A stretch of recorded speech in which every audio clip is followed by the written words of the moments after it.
TNT, because, oh boy, a lot of things have changed from the last time. Yeah, a lot of things have And changed. There you go. yeah, when it comes to these media rights deals, it does sound like at this point that TNT is suing the NBA over not going with them in their new contract and choosing Amazon instead. This whole thing has become a mess, and I don't know how they're going to go about it because I don't think it's going away, even when the season tips off at the end of layout at the end of towards the end of October. So I don't know how like Ernie Johnson and the guys on inside the NBA are going to address this whole thing. Well, the interesting aspect of it, you mentioned Ernie. By all the reports, it sounds like Ernie is going to stay at Turner. Charles Barkley came out and announced his retirement, but then he also went on the Dan Patrick show and said that he's been negotiating with NBC and ESPN and Amazon. So who knows there? What I Yeah, find so, what I find so fascinating about this is two things. Number one, that the NBA was pretty much so hell bent on getting Amazon into this negotiating deal that they pretty much discarded their relationship with Warner Brothers Media.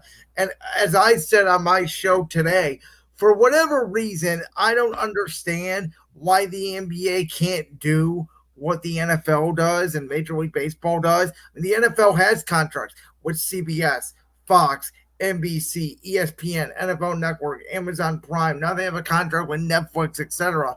I don't know why the NBA was so steadfast on having three contracts, why they couldn't split up the Amazon and TNT contract and give TNT regular season games. I don't know the logistics on that. The other thing I find so interesting, Josh, and I maybe you'll have a different take on me than this.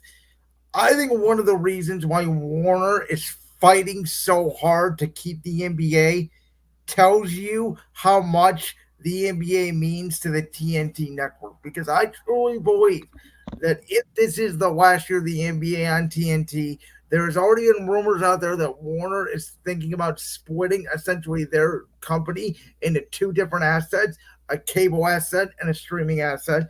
There's all these rumors about, AEW's media deal and what it would mean, and the NHL deal and the MLB deal.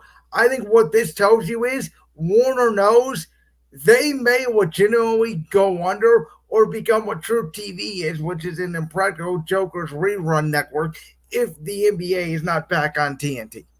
okay, first of all, do not insult Impractical Jokers. That is my favorite show. I'm not insulting Impractical Jokers. I'm just telling you that's what True TV is. It's the Impractical Jokers rerun network. And I don't care. That is my favorite show on TV. So I'm just telling you that's all they play. I okay, like the show too. I'm just telling you what True TV is. and I'm perfectly okay with that. But it is interesting that Warner Brothers is so desperate to keep the NBA on their network. Um, I kind of wish they would put the same energy and passion into the NHL. Um, we'll see how this affects AEW. I know that HBO Max has started putting AEW content on their network, at least internationally. I don't think it's happened here in the US as of yet. That's what I've heard. It's only international? Yes, you are I correct. do think it will be it's only a matter of time before AEW content comes onto HBO Max here in the US.